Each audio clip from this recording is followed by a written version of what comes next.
you are in the world. Thank you very much in joining this media briefing together with the African Climate Foundation. We're very pleased to do a briefing on the just transition. And I want to let everyone know that this session is recorded because we will share the recording later on with other participants. So I'm very pleased to announce the first speaker that will give an insight into the just transition as a global imperative from an African perspective. Salim Fakir, can I hand it over to you? So I'm going to be doing two roles. The one is, firstly, I want to welcome everybody, and just to say it's a real pleasure for us to, as the African Climate Foundation, and also as my role as Executive Director, to really have this session jointly with Vicky and her team, who are going to launch their new assessment report in a day. And although it covers 180 companies, I think what we're trying to look at here is specifically also African companies that are involved actively in, particularly in the oil and gas sector, coal companies, for example, in South Africa. There's a big coal to liquids and petrochemicals chemicals company called Sasol in South Africa. So I think this is a great opportunity for us to do two things. One is to have a better picture of the report that was developed by the World Benchmark Alliance, and also to get a better appreciation of just transition as a debate and an issue in Africa. And I will share some perspectives from South Africa. I have to apologize for the noise here.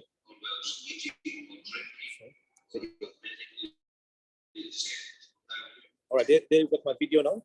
So, see me? Sorry for the disturbance upstairs.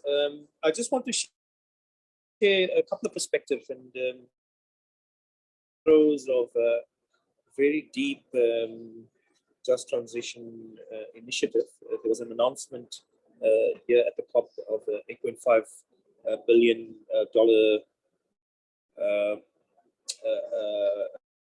deal potentially for South Africa. It's not a deal yet, but it's effectively 4 countries and the European Union have partnered with South Africa to look at the phasing out of coal in the next decade and more.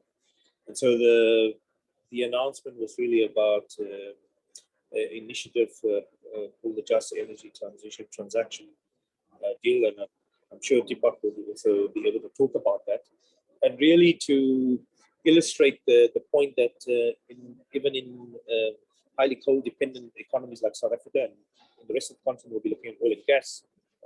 Transitions are a possibility, but they have to be done in a really sensitive manner. They have to take into account that in a country like South Africa with very high unemployment rates, now hovering around 30% or more, a significant amount of that 30% is actually young people. The average unemployment rate there is around 60 to 70%. So we are dealing with real structural issues that have not been resolved even post-democracy. So any transition that is to take place has to really, a country cannot accommodate. And secondly, that the pace has to be integrated with an overall economic recovery and investment plan. So we can't undertake just any coal phase out or fossil fuel phase out without marrying these with the interests of the country in terms of its developmental needs and to solve deep structural problems that have led to high unemployment. So from South Africa at this point in time is an important country to watch, in the sense that it has set in motion a kind of global deal for just transitions that will have huge, profound implications. As an example, they could potentially be emulated elsewhere on the continent, particularly in oil and gas countries.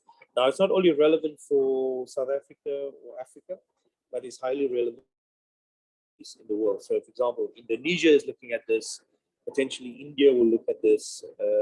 We have Vietnam, Philippines, etc., that will have to also engage in just transitions. Now, when we talk about just energy transitions, largely it is focused, particularly oil and gas countries, on public state institutions like Eskom, for example, is a state enterprise. But we should also look at the relevance of this, and I think, Vicky, you will talk to this, is how do we mobilize carbon-intense private companies, whether they are listed or non-listed entities, that can play a role in the just transition. I mean, I think, Vicky, at some point in this particular discussion, it'll be good also to get a sense from the WBA how you treat, for example, state enterprises, whether the companies that you are benchmarking, for example, are mainly listed companies, and how you deal with non-listed companies, and the way in which the tool that you're applying can be applied. What I think is also relevant for the audience is to understand that this is the first real benchmarking tool that actually not only measures the decarbonization pathways and outcomes of a company at one level, and how they're going to implement that from the point of view of allocating capital and investments towards decarbonization. But fundamentally, the tool is also to assess the social and socioeconomic outcomes, which is often what you would find in many benchmarking or compliance or accountability and transparency measures, that there's very little consideration given to the just transition issue. So I think, we are excited about this. We think that this will have huge, perhaps more relevance in emerging and developing countries, where the just energy, the just transition issue is germane. So I would like to sort of round off there and say,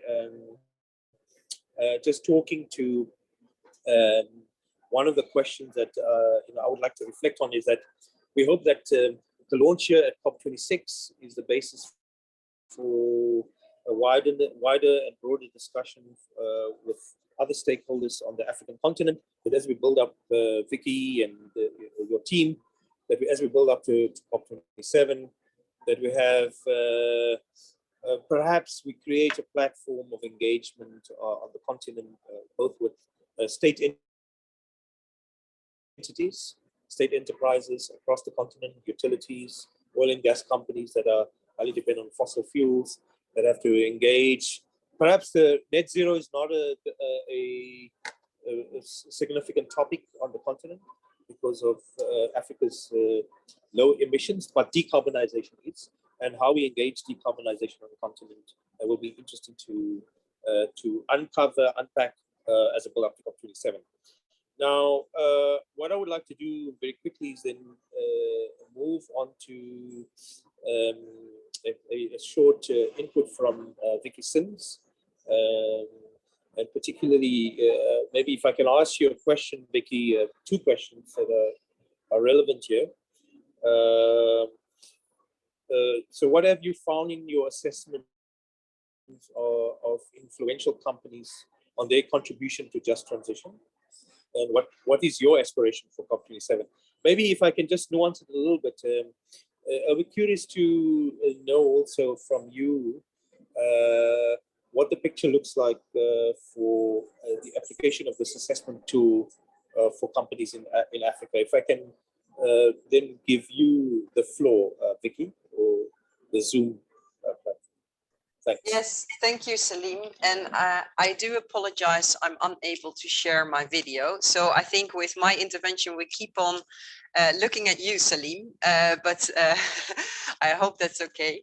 Yeah, thank you for the question and definitely for setting the scene, because I think it's very important what you just said, that we are also taking this opportunity while we're here at Glasgow to look ahead of what we expect from the years to come. So just as a background, for the ones that do not know, World Benchmarking Alliance is a global non-for-profit working as an accountability mechanism for the private sector and really looking at how they are delivering the role for a just and equitable future.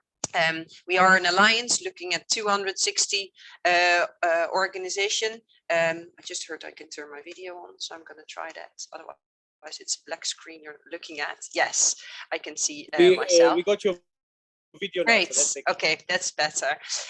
We have over 260 allies, from business association to civil society organization and investor corporations, to really help us build this movement towards delivering on this just and equitable transition. And Salim, you asked the question is, how are we really looking into this private sector's contribution to ensure that this decarbonization goes hand in hand with a just and equitable transition? And how did we do it? We looked at assessing companies on how they are respecting the rights of workers, how they're assessing the impact on the communities they have, and as well as how are they looking after the most vulnerable while these companies are working towards their low carbon goals. And we started off with creating this framework by input through a multi-stakeholder collaboration from a lot of experts, both from the social perspective, from a labor rights perspective, from a business and human rights perspective, but definitely also from a climate and decarbonization perspective, to bring these two principles together. And then we applied this framework to assessing 180 companies across 3 sectors, like you mentioned, the oil and gas sector, electric utilities, and the auto manufacturers. And these are the first assessments that we've brought out, and we published the results. You can find them on our website to really look at where are we on this journey. And I can tell you we are very much at the beginning. So I just want to share you one slide to give you some statistics on what it is that we are talking about. And I hope my colleague can share this. Yes, thank you so much. Because we see that the vast majority of the companies that we've looked at of the high emitting sectors are really failing to demonstrate the efforts towards a just transition. We really still see that addressing climate and addressing social are 2 separate elements within the company. And we definitely need these two to converge to make sure that we are really on a path towards a just transition. This means this is evidence that 9 out of the 180 companies only score above 50%. So as you can see, we classify this as a path towards a just transition, but we are still very much at the early stages. We really measure whether or not the people that are most at risk of being left out, we see that they're actually being left out of the decisions that are affecting their future. And we see that only 15 out of the 180 companies are including the voices of those that will be impacted by their plans. So we really need the private sector to step up the efforts to include the people that are affected by the decarbonization plans.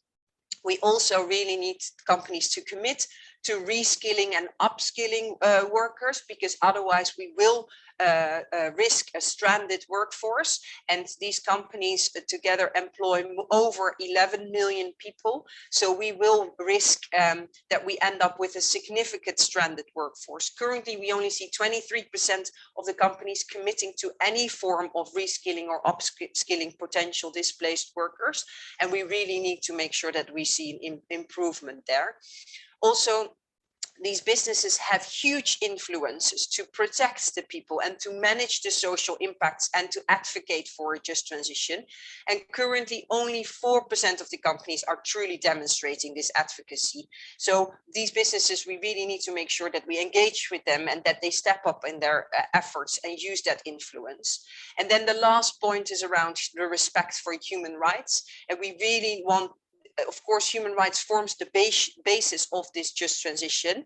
And we only see that currently 12 out of these 180 companies demonstrates the basics of human rights due diligence. So if we are really truly serious about the just transition, making this right and celebrating, hopefully in the future, that we end up in a decarbonized future, that we have to make sure that we don't leave behind these stranded workers and stranded communities, because we really need them to be part of a just transition going forward. And then to address the last question, Salim, around the COP27, we are here at Glasgow to really also take stock of where we are now. And like I said, the results are stark, but it is also an opportunity and an opportunity for all of us to look forward in what do we want to see in a year's time at COP27 when we reflect on this. And we really want collective action through multi-stakeholder engagement. We've launched a collective impact coalition, which brings together these multi-stakeholders to drive improvement on these elements that I just show. And we really want to work with African actors to ensure that this is also contextualized in an African context. So I really want to invite the speakers that we hear of today, but also any others on this call to join us on this collective impact path, and that we are, when we come back in a year's time, can really say that we have made significant improvement on driving a just and equitable future going forward. So thank you. Thank you, Vicky. That was a really useful insight. Now I see my camera is not working, but I do want to invite Mustafa Kamal Gui. I know him actually. I was at the ILO I was invited to give a lecture there when they were running a course. So Mustafa, really nice to have you back. And he's in charge of sort of just transition, green jobs, and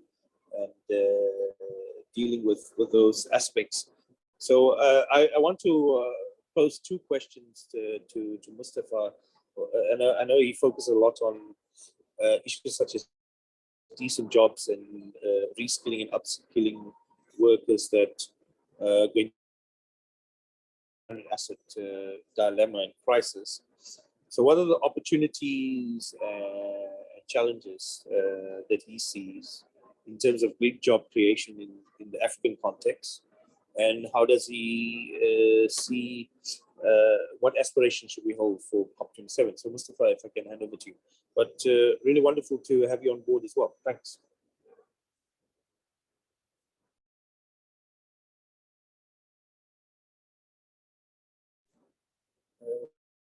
Mustafa? Oh, well, thank you. Thank you very much, Salian, for the opportunity to join you. Yes, I don't think I can put on my video because I need to, okay. I suppose, yeah, it's working now. Well, thank you very much for the opportunity. I just wanted to start by apologizing for the noise because I'm at the COP and it's not easy to find a quiet place. So I am Mr. Kamal, Global Coordinator for Green Jobs at the International Labour Organization. And I wanted to just start by saying a couple of words about the ILO.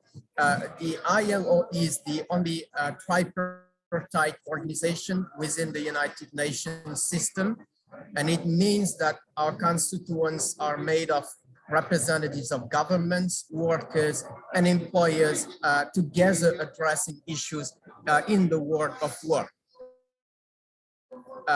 Now, when it comes to the global effort towards decarbonization, our work has started with trying to understand what is the nature and scale of changes that could happen in labor markets in terms of opportunities for new employment creation, risks of displacement of employment, loss of income, and the broad changes that we could observe in labor markets.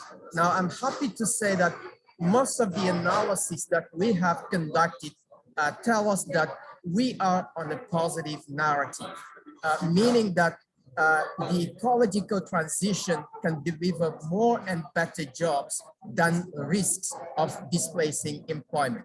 Now, this is the big picture, and our analysis indicates that with a low carbon economy on the one hand and a circular economy on the other, there is a potential for up to 100 million jobs by 2030.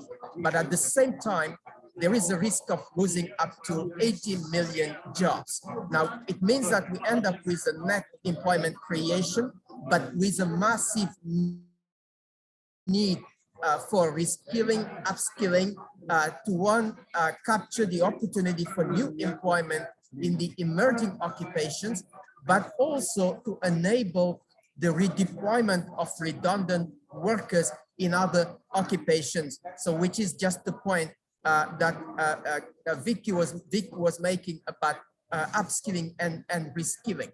Now, I want to emphasize that in the broad picture, we see a lot of geographical disparity, and there are two elements important to bear in mind. One is a temporal disconnection, which means that the moment that employment is lost in a region, in a community, is not necessary at the same time that new employment is created. So we have to manage that temporal disconnection for workers and companies.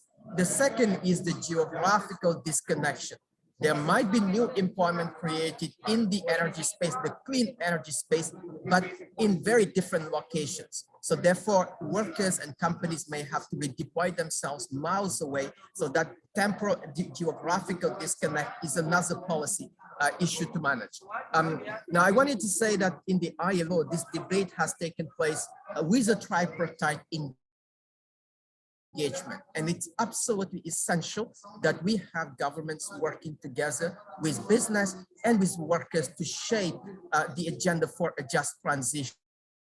And this is why in 2015, the ILO tripartite constituents adopted what we call the ILO guidelines for a just transition towards environmentally sustainable economies and societies for all. So those guidelines, they offer a very comprehensive framework in terms of the process that is important, but also the content and the key labor market policy areas, active and passive labor market policies that need to go hand in hand with climate policies.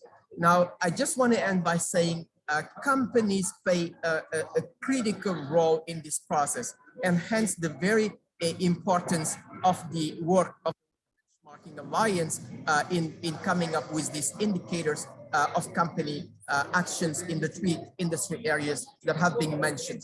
I want to say that the ILO has been privileged to be on the board of the World Benchmarking Alliance, and we appreciate very much the opportunity to have been able to work with you in this area. We are working on a Climate Action for Jobs initiative, which is an initiative of the UN Secretary General Climate Action Summit. It is a coalition of 49 countries around the world that have committed to embed decent work and just transition in their climate policies. So we're working with those countries to implement their commitments.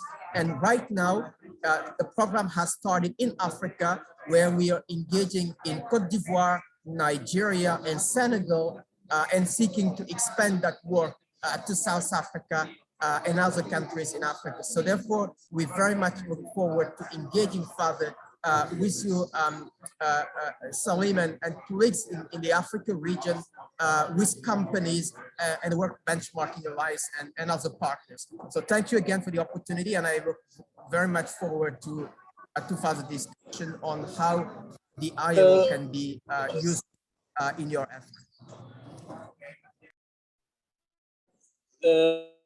Thank you.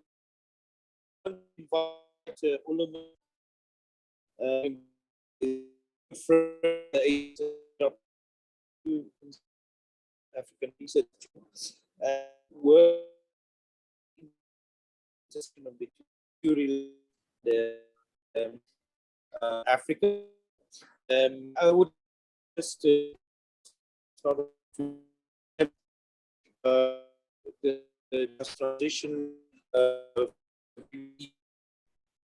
you and the We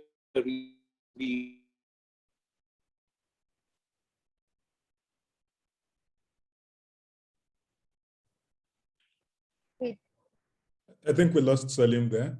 do apologize for the technical difficulties. Olu, if you could please join.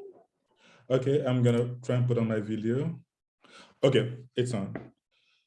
Yeah, thank you very much, Salim, although we can't see you right now. Thanks for inviting me, and to WBA for inviting me to join this media briefing. So I'm going to come at this from the perspective of someone who leads an EU Africa think tank based in Germany. So I'm going to be answering the question, from the perspective of the relationship between the EU and African countries around climate change, decarbonization, and the just transition. We recently, together with the Carnegie Endowment for International Peace, we analyzed the different policy documents and initiatives that comprise the EU Green Deal. We were looking specifically at what the EU's master plan for achieving net zero by 2050, what it means for Africa. Because even though the EU Green Deal is an internal policy package, it will shape EU's foreign policy and economic engagement with every country that has any economic engagement with the EU. Europe is Africa's biggest trading partner, and also investment partner. So such a comprehensive policy package will certainly massively shape African countries. So we're trying to see what the potential issues might be from an African perspective.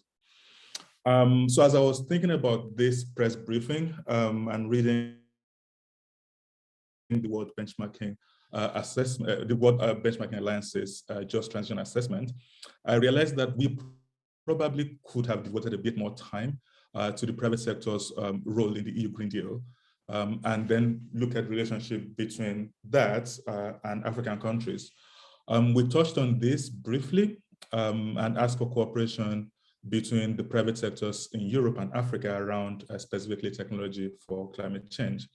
But reading the Just Transition Assessment, I thought about, that a complementary view on this would be, that looking at how companies, especially high-emitting companies, too need to be active participants in the just transition process. As we all know, during the COP, we have been hearing a lot about how rich and high-emitting countries have decided to stop financing overseas fossil fuel operations with public funds. We have also heard a lot about, a bit of about the inequities of this move, which is basically imposing, forced decarbonization on low-emitting countries, while rich countries continue to at their own pace. What the Just Assessment shows to me is that we also need to look carefully at what the private sector is doing, both in Europe in general, but also in Africa. So in our case at APRI, we will be looking at how to propose policies that can leverage the EU Green Deal to prompt the EU private sector operating in Africa and elsewhere in the world to contribute their fair share in the just transition and decarbonization process. We'll also be looking at what kinds of policy incentives, right, if any, might be needed to make this work, and by whom. So, I mean, I believe that a just transition conversation in general should acknowledge, three basic facts. One of them is that Africa did not create the climate emergency. Second is Africa currently already faces the harshest effects of the climate emergency. And third is that the rich world, owes regions like Africa, some sort of compensation around this. And that's leading me to the second part of the question, which is sort of around COP27. I think these considerations have to be part of how we think while planning towards COP27. But more concretely, and building on this, I would say that I look forward to better structured conversations around loss and damage, which we've heard a bit about it now this year, but I'm looking forward to more around that next year. And also, I'm looking forward to better discussions around adaptation and mitigation measures. The focus has overwhelmingly been around adaptation, and for good reason, right? Because Africa is already sort of facing the hatches of it right now. But we also need to start thinking about adaptation, especially around agriculture and resilience. I also want to see more actionable strategy from rich countries to poor countries, especially around, especially those that are going to be affected by the fossil fuel finance freeze.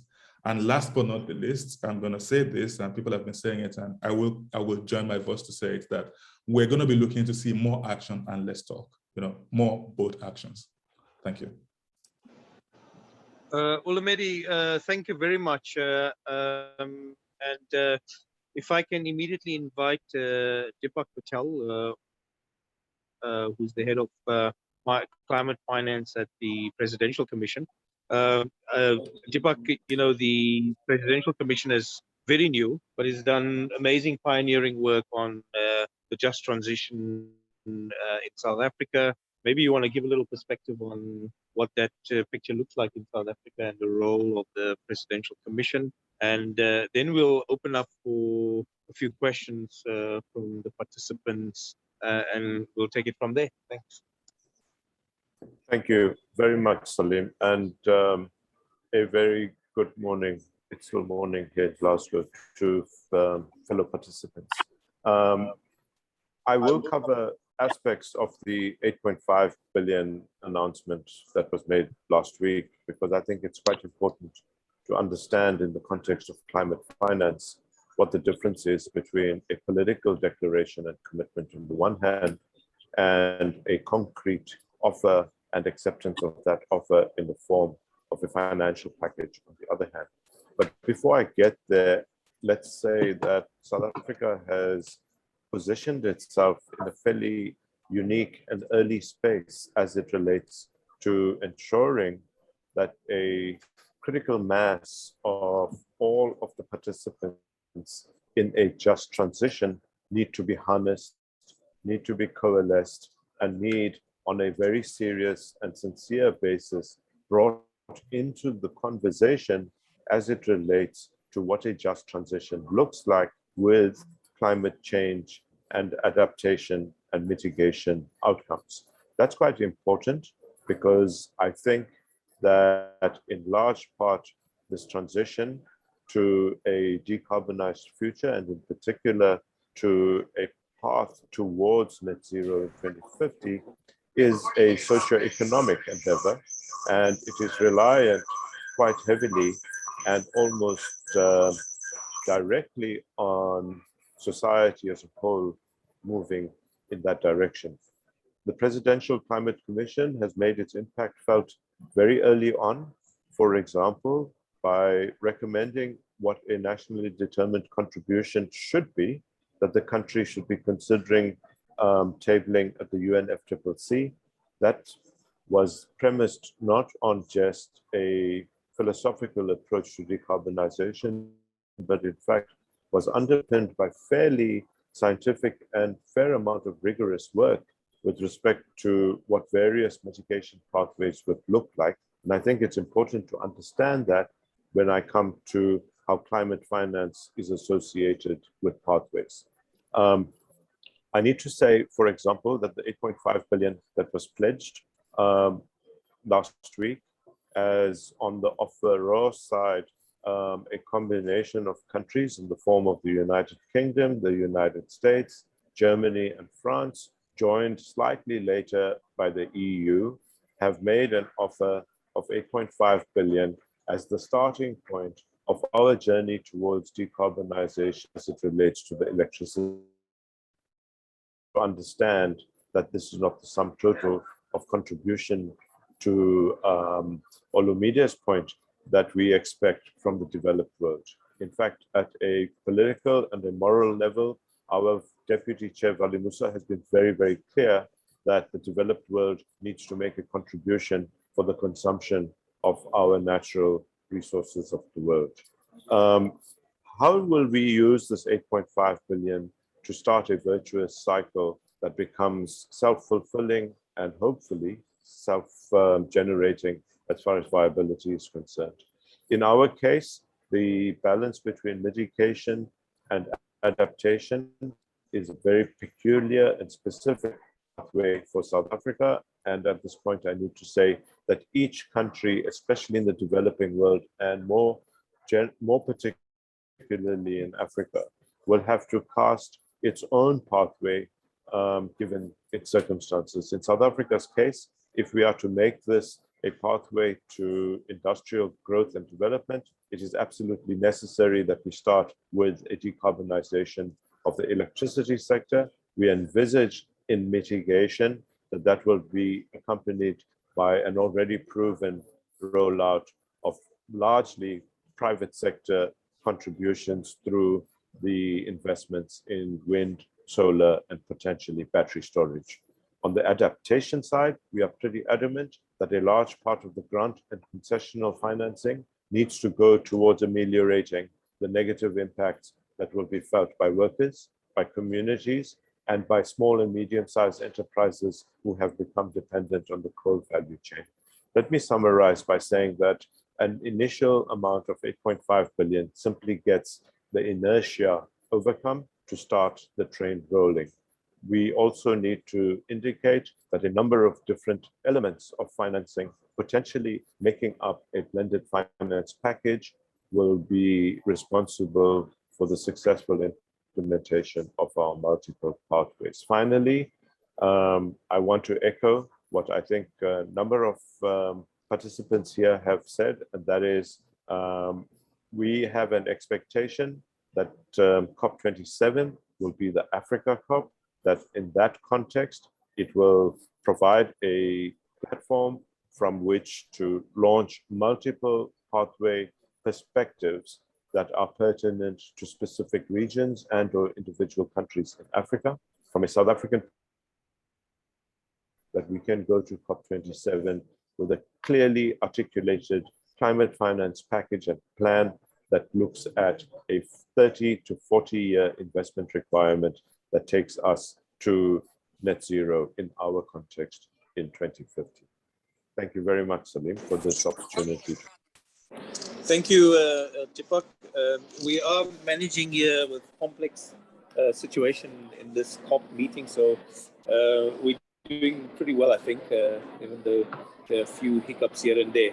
But I would like to invite the participants, particularly from the media, if they have any particular questions specifically around what the speakers have said, or yeah, if I can open that.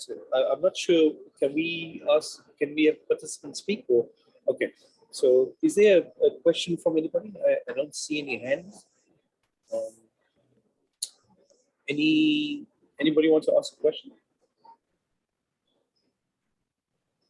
Anybody? No responses?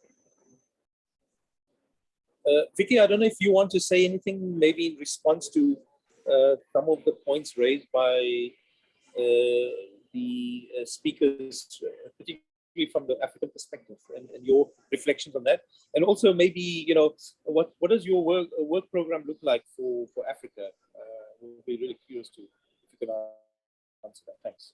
Yeah, thanks, Salim. And also to any one of the participants, this recording will be shared afterwards, as said. So if you also have any questions in the run or after this session, and please feel free to reach out to any one of us. I think Kelly already mentioned this in the chat as well, because we're happy to follow up on any bilateral or any other ways of answering any questions, because I also understand this is a bit challenging in terms of noise and backgrounds and technical challenges, but always happy to follow up.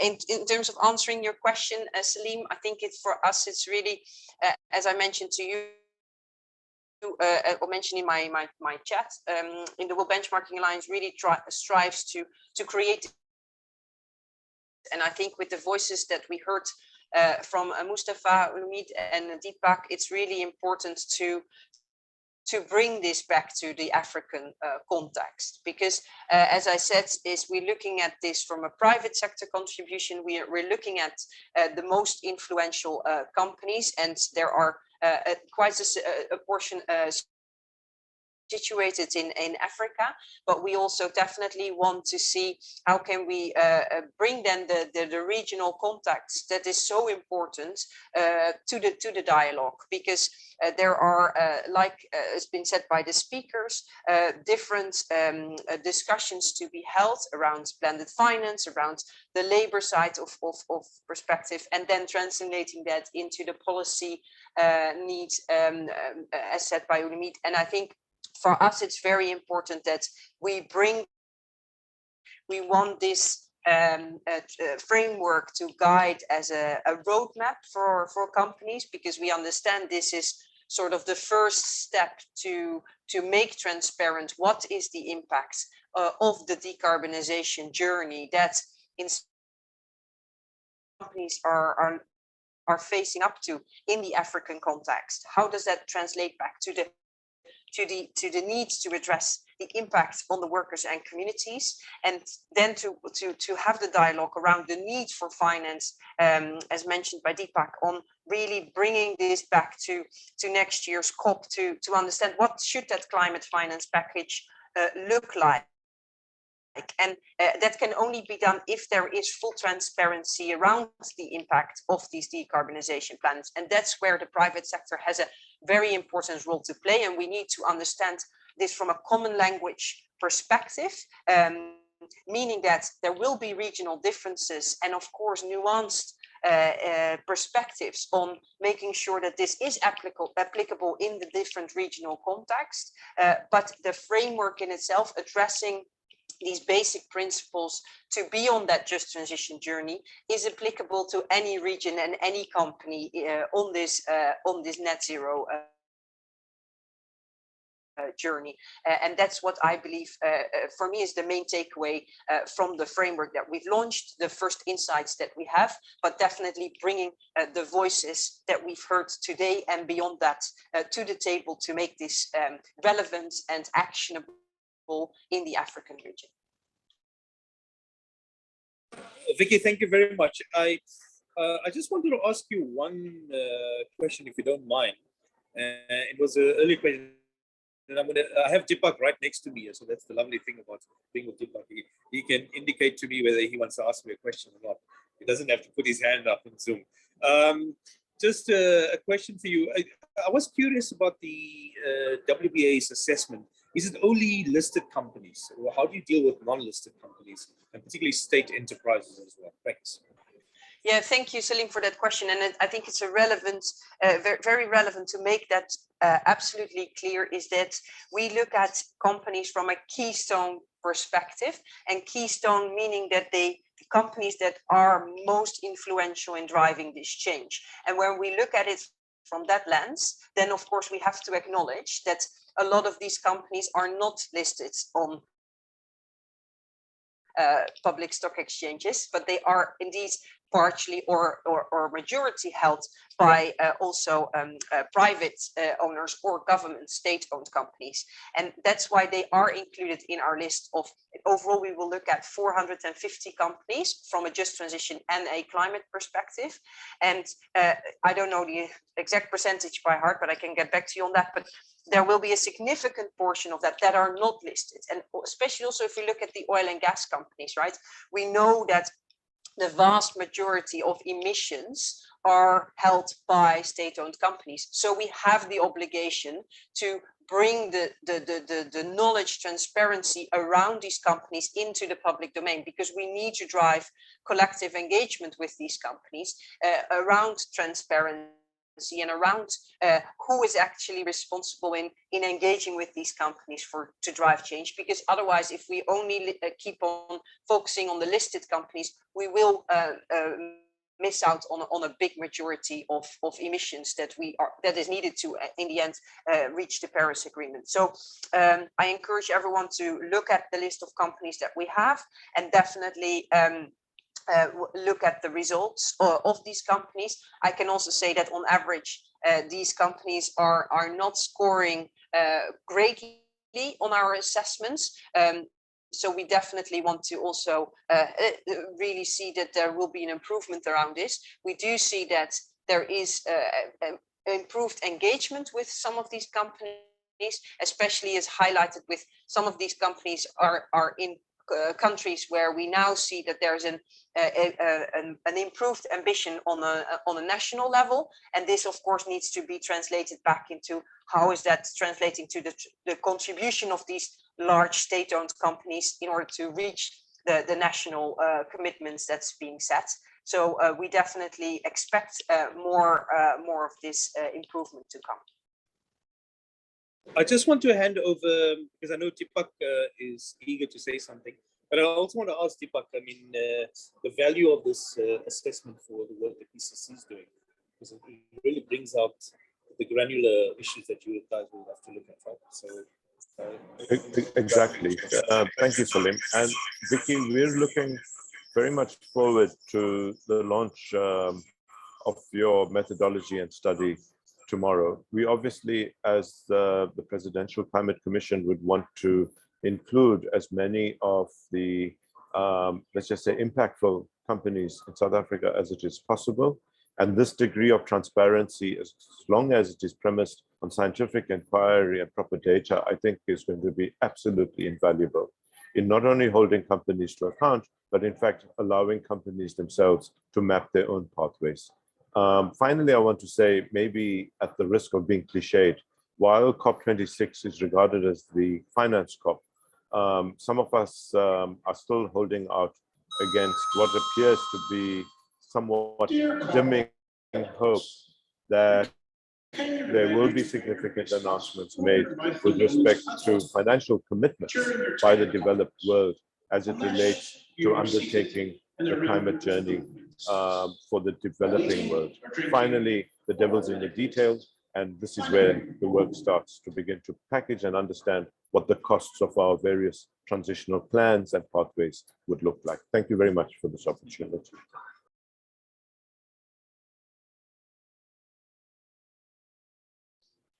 Vicky, I think we're going to have to conclude.